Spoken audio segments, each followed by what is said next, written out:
everybody, Raul here for Bass Musician Magazine, and today we have the extraordinary honor and pleasure of catching up with someone who needs no introduction, and yet I will, Mark Egan. Yay! Hey, Raul, everyone.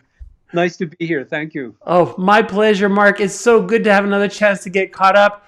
Very exciting moment we're living in right now. You have a brand new album, Crosscurrents. Very excited about this. So the last time we chatted, it's been, oh my gosh, almost 4 years, but this is so exciting. Let's talk a little bit about this project. Tell us about Crosscurrents. This is a trio record that I recorded last summer of 24, and it's with Sean Pelton playing drums and Shane Theriot playing guitar. It's a collection of songs that some we co-wrote, some that I wrote, and one song by Sean Pelton. And some of you might not know who Sean Pelton is. He's the drummer who's been on Saturday Night Live for the last 30 years. Wow. And he's played and recorded with so many different people, from Sheryl Crow to Bruce Springsteen. He's really an incredible drummer that I happen to play a lot with in New York in the studios. And we've done a lot of work together. And Nice. Shane, the guitar player on it, and he is as I mentioned to you earlier, he played with Aaron Neville. He's from New Orleans, and now he's the musical director for Daryl Hall of Hall & Oates. And just a fantastic player, great person, great writer. Very cool, very cool. Well, and I've been listening to your music. Again, I've been enjoying your music for such a long time. And I'm always very pleasantly surprised because this seemed very different in so many ways from a lot of the last album that I remember you were doing. It was more kind of Indian raga. There was a lot of the kind of those international feels. And this has New Orleans, Gulf Coast. It's a whole other vibe, R&B, funk. And of course, you're so well versed and obviously so very comfortable in all this. Tell us a little more how this kind of general theme. I know there's just a little bit of raga left in it. Yeah, there's raga in it, or the wave stuff that I do. I think more with the fretless sound and more of the melodic approach. But the first idea that I had to play, that I wanted to play with this particular trio, was in New York. I think in 2019, I played with a poet named Frank Messina. And we were on stage with Sean Pelton and Shane, the people on this trio record, along with several other players, including the great tabla player and percussionist Arjun Brueggemann, who was on that record that you just suggested, which was called Dreaming Spirits, which came out in 2017-18, which is more of a world music type of approach for me, multi basses and percussion and tabla, which is I love that environment as well. But when we played with this particular trio, there was an aha moment on stage where at one point we were just playing trio, bass, guitar, and drums. And I remember saying to myself then, I want to record with this because it was so happening. And so I kept that in mind. And COVID came in 2019, the lockdown, so I had a lot of time to really focus on what I wanted to do as a record. And I thought about doing this particular record with these guys, and that just dictated what the music would be, because I know they're playing so well that I knew that I wanted it to be more of an R&B representation. And Shane brought in his New Orleans, his sensibilities, and Sean, the drummer, obviously brought in his amazing groove and just his overall musicianship. Both of these guys are incredibly great musicians, as also producers in their own right. So I wrote with that in mind, with the players in mind. It was not like I wanted to do a trio record and I was writing music and then I would think about who it would be later on. I knew right away who it was. So it's a lot easier in that, when you have that as a prerequisite, because you can write for the players and you know how they play. So I started writing some songs, and I asked Shane, the guitar player, to recommend some of his compositions. He sent me some ideas. We co-wrote one of the songs called Big Sky on this. And then we did 3 or 4 of Shane's songs. I had to Shane and Sean. It's tough when you're in the studio back and forth saying those names, but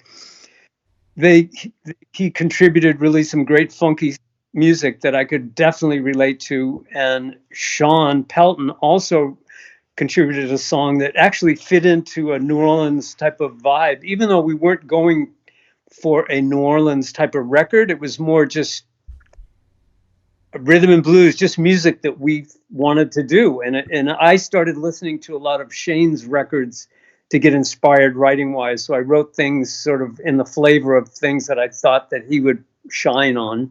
Mm-hmm. And same with Sean.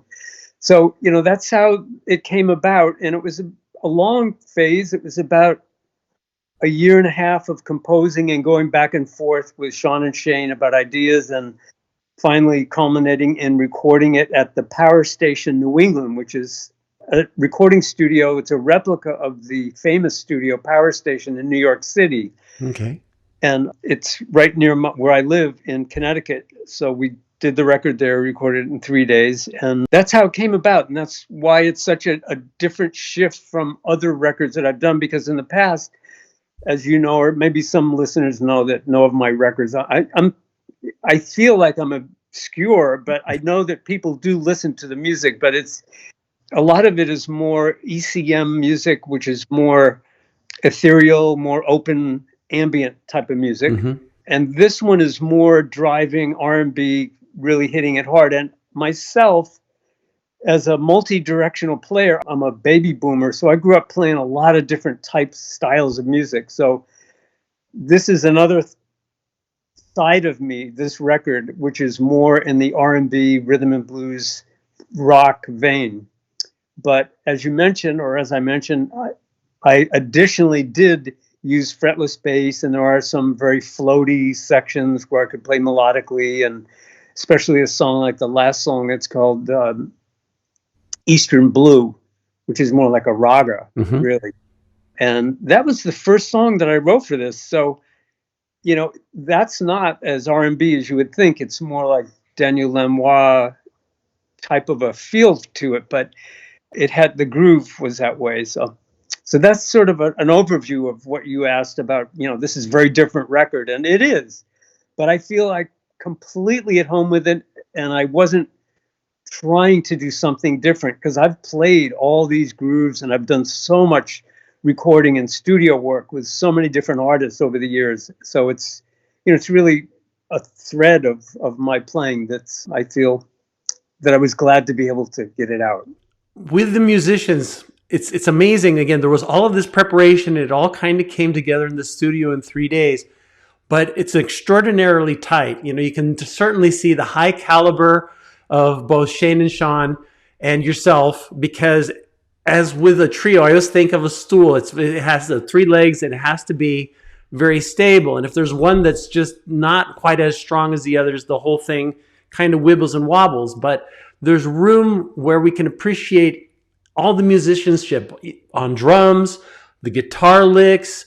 There's times where you're just, holding the groove while they're kind of doing their thing, and then you're cutting loose. And I would dare say I'm hearing Padula fretless, because I'm going, oh, this sounds very Padula-ish to me. So it's probably a good time to talk. How did you get your sound in this? Well, I brought my Padula basses. I fretted and fretless 5-string versions, Mark Egan signature basses, mm-hmm. fretless and fretted.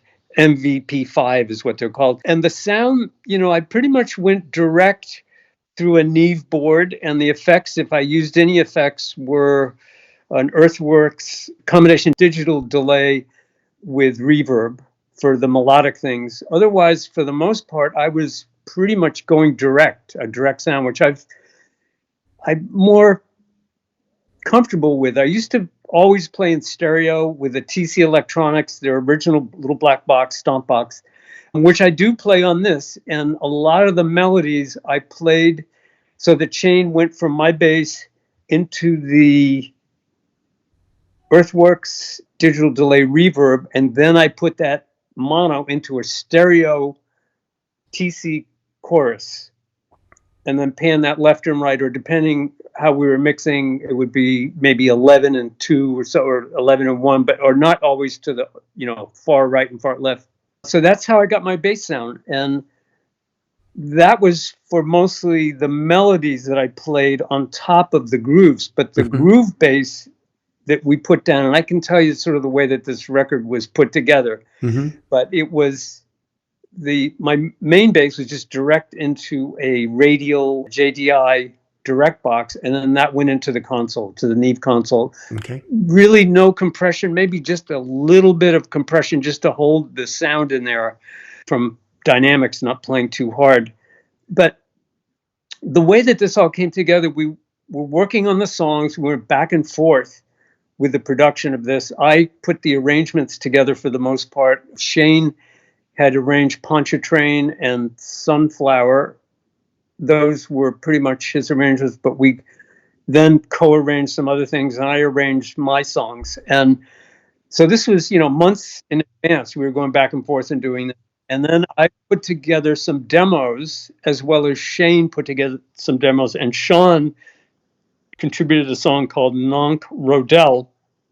And he actually recorded his drums, and he played guitar parts and a squeeze box accordion on it. Wow. At his studio in New York. And he brought the tracks in Pro Tools, and we brought those in. And then at the studio later in the sessions, because we were working on basic tracks at this new studio, Power Station, New England, we added our bass and guitars on top of that.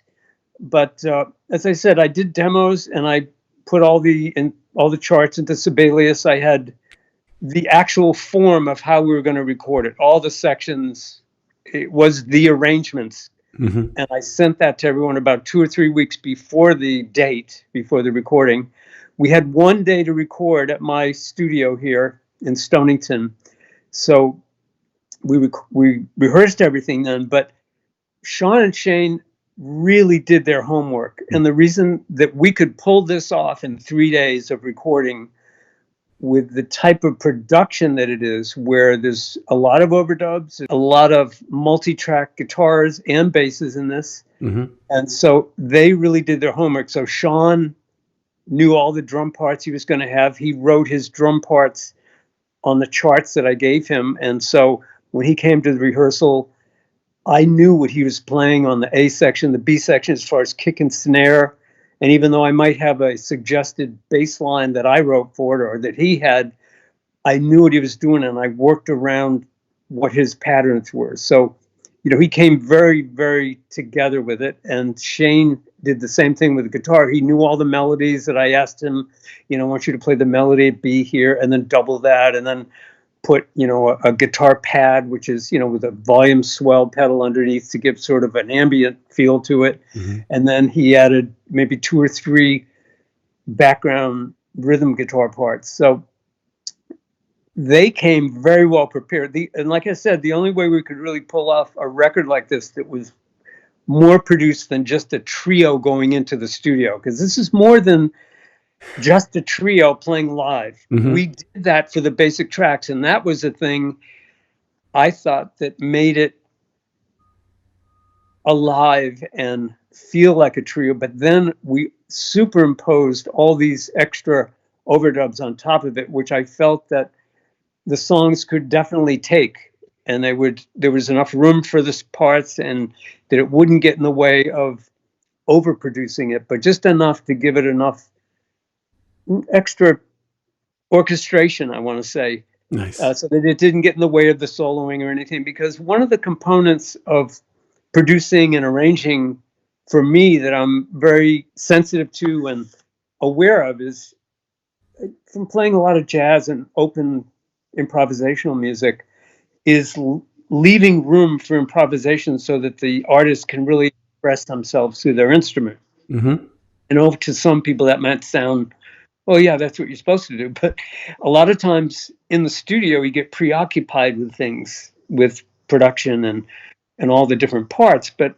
ahead of time, we knew what most of those were going to be. So it freed us up in the studio to get some really, great feels, and to really open up and do live solos. So that's the way that it went down. Nice. All of you are definitely busy all the time as it is. Are there any plans to go out and tour this at all, or and any shows in the works? We don't have any shows in the works. We've spoken about it. And as, like you said, we're all very busy. And Shane is on the road now with Daryl Hall and Elvis Costello for the summer. Sean is doing Saturday Night Live and a bunch of different things. So it's very hard to book a tour for that. You know, we talked about maybe possibly trying to find some club in New York when they're both around that we could contact, but nothing is in the works for that. But we're all doing our own things at the moment. Gotcha. Well, and for people that don't know, the best place to look if they want to get their hands on this, I know it's on Amazon, or they can go to markegan.com and get information. Yes, you can. Also, I just started a Bandcamp page, which is called markegan.bandcamp.com. Okay. And it's very easy to order it right from there. And I'm releasing this also as a 2 LP set, a double record set. Nice. Which I just got the test pressing yesterday, and I'm going through and I have to listen to, because two disc set, they send 5 test pressings per record. So I had to listen to 10 of them, imagine. Wow. I'm very, organized with it, but when you're listening to test pressings, you have to listen to all of them to make sure if there's popping or something you hear that happens on all 5 or all 10 records at the same place. You have to make note of it, and then they can adjust it at the mastering plant. So I spent all of yesterday doing that, and it's very intense, but it's worth it because you have to have quality control. Oh, absolutely. Absolutely. So, and that'll be there too at the Bandcamp page. It'll also be at Amazon and all that, all of the digital sites, all the music will be there. Very cool. Well, and seeing that this is the focus of your attention right now, and you're always probably looking ahead, is there anything in the works after this, or is this going to be kind of the main thing for some time now? Well, this was released in March of this year of 24. I'm already starting to think about what I want to do for another project, and I haven't really zeroed in on it yet, but I want to do something. I just did 3 dates with the tabla player Arjun Brugman, and it just reminded me how much I love being in that zone. So I might do something with him possibly, or something that incorporates that more of a world type of open feel. But I want to make music that's relaxing to people. That people can just put on and zone out, and just to help people calm down, from all the high frenzy that's upon all of us, it seems, with all the media and the social media, politics and everything that's going on. I feel like I need to put out some quality music that's not just background music, but that fits a zone of nurturingness, so that I'm thinking along those terms right now. But it'll change, because inevitably, whenever I start to write a song, I start writing something else instead, which is okay. And I lay for it, and I'm ready for it. So I'm always learning for that. But nice. Well, Mark, we appreciate you taking time and certainly sharing your music, folks. Crosscurrents, an amazing, very enjoyable album. It sounds like the pressings will come out if you're a vinyl fan, which I know that's having a resurgence. Again, this hit a chord with me. As I was mentioning to Mark, I spent a whole summer in New Orleans back in '81 in summer school. I wish I would have been just having fun. And I ate well, and I had a lot of fun. And in spite of that, still managed to pass the class I went to take. So, but this brought back just very pleasant memories of my time in Louisiana, New Orleans, and all that. So, folks, definitely check out Crosscurrents. Mark, thanks again for taking time. You've seen him here on Bass Musician Magazine, the amazing Mark Egan. Thank you, Raul. Thank you, everyone, for listening to my music. It's appreciated. Thanks.